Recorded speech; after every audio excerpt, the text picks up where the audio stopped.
बिस्मिल्लाहिर्रहमानिर्रहीम। अस्सलामु अलैकुम मोहतरम नाज़रीन, खुश आमदीद। नाज़रीन, जैसा कि हम सबको मालूम है कि ईद उल अज़हा यानी बकरा ईद बहुत करीब है।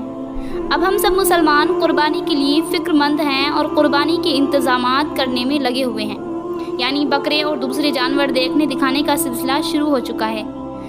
अब जब हम बकरा लेकर आते हैं तो उसको कभी चोट लग जाती है या बाज़ दफ़ा सींग टूट जाता है या आँख में कोई प्रॉब्लम हो जाती है, तो बहुत सारे सवालात होते हैं जो हमारे माइंड में, हमारे जहन में आते हैं। तो नाज़रीन, आज मैं बताने जा रही हूँ कि किस जानवर की कुर्बानी जायज़ है और किस जानवर की कुर्बानी जायज़ नहीं है, यानी वो कौन सी चीज़ें हैं, वो कौन से ऐब हैं जिनके होने से जानवर की कुर्बानी सही नहीं होती।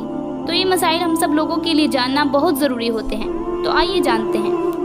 नाज़रीन, याद रहे कि कुर्बानी के लिए जानवर का ऐब से पाक व साफ़ होना बहुत ज़रूरी है। तो जब भी आप जानवर ख़रीदने के लिए जाएं तो ज़रा तरतीब से अच्छी तरह उसको चेक करें। मसलन उसके दांत देखें, टूटे हुए नहीं होने चाहिए।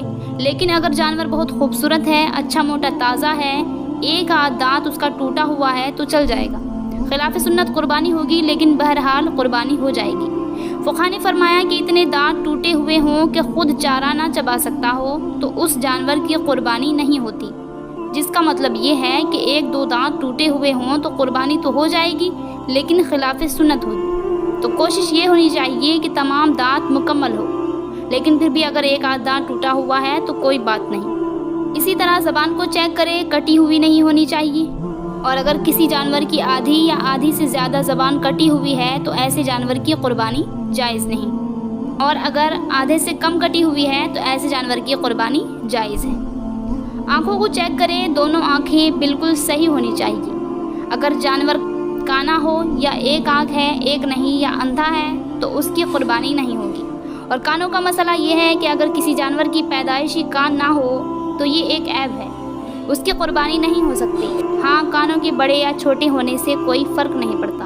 आज बकरे ऐसे होते हैं जो छोटी नस्ल के होते हैं, उनके छोटे छोटे कान होते हैं तो कोई मसला नहीं है। लंबे कान हो या छोटे हों, दोनों चल जाएंगे।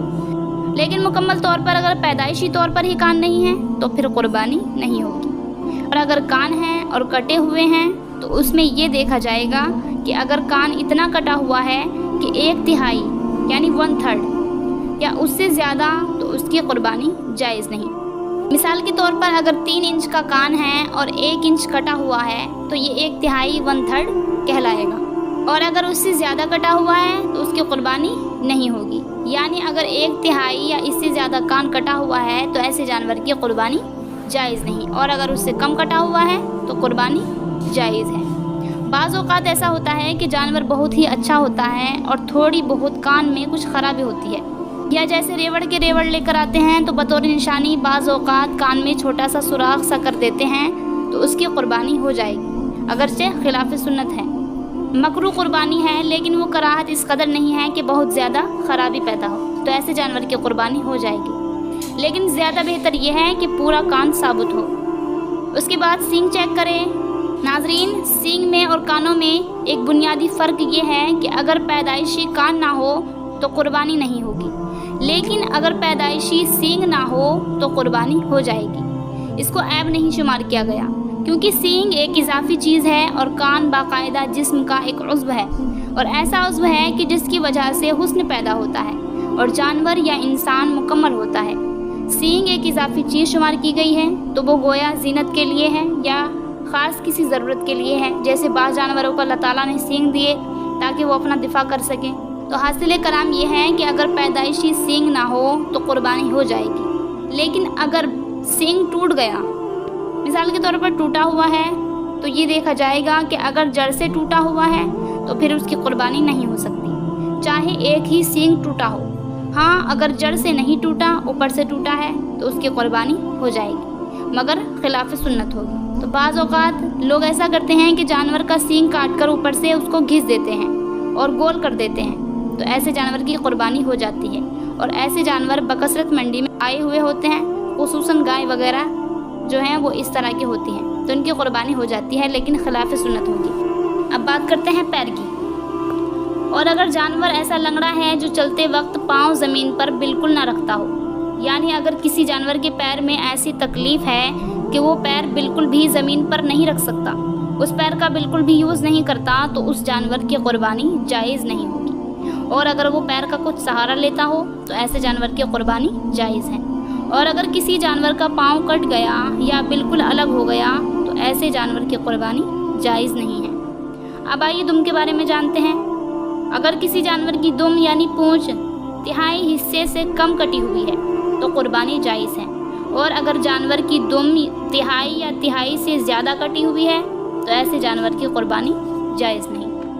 اونٹنی یا گائے یا بھینس کا ایک تھن خراب ہو اور باقی 3 ٹھیک ہو، یہ تھن کے بارے میں ہے۔ مان لیجئے وہ جانور جس کے 4 تھن ہوتے ہیں، تو اگر ایک تھن خراب ہو اور باقی سب ٹھیک ہوں تو قربانی جائز ہے، اور اگر 4 میں سے 2 تھن خراب ہوں تو قربانی جائز نہیں ہے۔ اور اگر بکری کے یا کوئی بھی وہ جانور جس کے 2 تھن ہوتے ہیں، تو اگر اس کا ایک تھن خراب ہو تو پھر قربانی جائز نہیں ہے۔ اور ناک کے بارے میں مسئلہ یہ ہے کہ جس جانور کی ناک کٹی ہوئی ہو یعنی بالکل ناک کٹ گئی تو ایسے جانور کی قربانی جائز نہیں۔ اور اگر مان لیجئے کوئی اونٹ ہے، اس کی ناک میں رسی ڈالی گئی یا نکیل ڈالی گئی، تو جس جانور کی ناک میں رسی ڈالنے کی وجہ سے سوراخ ہو گیا ہو تو ایسے جانور کی قربانی جائز ہے۔ اب بات کرتے ہیں پریگننٹ جانور کے بارے میں۔ تو جو جانور پریگننٹ یعنی حاملہ ہو تو اس کی قربانی جائز ہے۔ اور کمزور جانور کے بارے میں بتایا گیا ہے کہ جانور اگر بہت زیادہ کمزور ہے، اتنا کمزور ہے کہ اس کی ہڈیوں میں کچھ گودا کچھ ماس بچا ہی نہیں ہے، تو ایسے جانور کی قربانی جائز نہیں ہے۔ لیکن اگر کوئی جانور دبلا پتلا تو ہے لیکن اس کے اوپر تھوڑا بہت گوشت ہے، ہڈیاں دکھ رہی ہیں لیکن ایسا نہیں ہے کہ گوشت بالکل نہ ہو، چل پھر لیتا ہے، بھاگ بھی لیتا ہے، دوڑ بھی لیتا ہے، تو ایسے جانور کی قربانی جائز ہے۔ لیکن کوشش یہی ہونی چاہیے کہ جانور اچھا، موٹا، تازہ، تندرست ہو، کیونکہ پیارے آقا صلی اللہ تعالیٰ علیہ وسلم نے فرمایا کہ قیامت کے دن قربانی کرنے والے کو اس کا جانور سواری کے لیے دیا جائے گا اور وہ اس جانور پر سوار ہو کر پل صراط سے گزرے گا۔ تو کوشش یہی ہونی چاہیے کہ ہمارا جانور اچھا، موٹا، تازہ، تندرست ہو۔ ناظرین، میں امید کرتی ہوں کہ آپ کو یہ مسئلہ سمجھ میں آ گیا ہوگا، اور اگر آپ کو آگے قربانی کے بارے میں کوئی مسئلہ پیش آئے تو آپ اس کو حل کر سکیں۔ ناظرین، تو اگر آپ کو ہماری ویڈیو اچھی لگی ہے تو ہماری ویڈیو کو لائک، کمنٹ، شیئر اور ہمارے اس چینل ٹاک ٹو اسلام کو سبسکرائب ضرور کریں۔ ملتے ہیں اگلی ویڈیو میں، تب تک کے لیے خدا حافظ، جزاک اللہ۔